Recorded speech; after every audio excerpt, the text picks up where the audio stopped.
Lebanon ও ইসরায়েলের মধ্যে 10 দিনের যুদ্ধবিরতি, যা মধ্যপ্রাচ্য সংঘাত বন্ধে বিনিয়োগকারীদের নতুন আশা জাগিয়েছে। অন্যদিকে মার্কিন প্রেসিডেন্ট ডোনাল্ড ট্রাম্প জানিয়েছেন, সপ্তাহের শেষের দিকে পাকিস্তানে ইরানের প্রতিনিধিদের সঙ্গে বৈঠকে বসতে পারে যুক্তরাষ্ট্র। দুপক্ষ এখন একটি চুক্তির খুব কাছাকাছি। I will say the war in Iran is going along swimmingly. We can do whatever we want.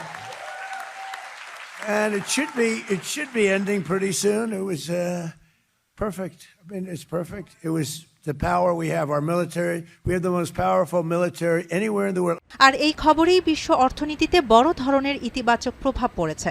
শুক্রবার লেনদেনের শুরুতেই উল্লেখযোগ্য হারে তেলের দাম কমেছে। অপরিশোধিত তেলের দাম 1.35% কমে ব্যারেল প্রতি $98.05 নেমেছে। পিছিয়ে নেই যুক্তরাষ্ট্রের বাজারও, সেখানে প্রতি ব্যারেল তেলের দাম এখন $94 নিচে।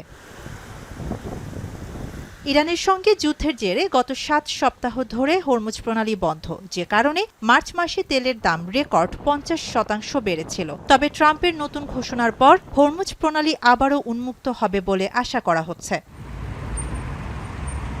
রয়টার্স বলছে, রাতারাতি কোনো বড় শান্তি চুক্তি হয়তো হচ্ছে না। এর বদলে নতুন করে সংঘাত এড়াতে একটি অস্থায়ী সমঝোতা স্মারক সই করতে পারে ওয়াশিংটন ও তেহরান। এদিকে সপ্তাহ জুড়ে ঊর্ধ্বমুখী থাকার পর শুক্রবার সকালে এশিয়ার প্রধান বাজারগুলো কিছুটা নিম্নমুখী হয়। জাপানের নিক্কেই 225 সূচক 0.8% কমেছে। অন্যদিকে দক্ষিণ কোরিয়ার কোসপি 0.3% হ্রাস পেয়েছে। শাহানা জাহান, এখন বিশ্ব। নায়াসিনামাইড ও স্যালিসাইলিক সমৃদ্ধ লিলি ফেস ওয়াশ, যা ফেসের ডেড স্কিন সেল দূর করে দেয় দ্বিগুণ ফাস্টার ব্রাইটেনিং।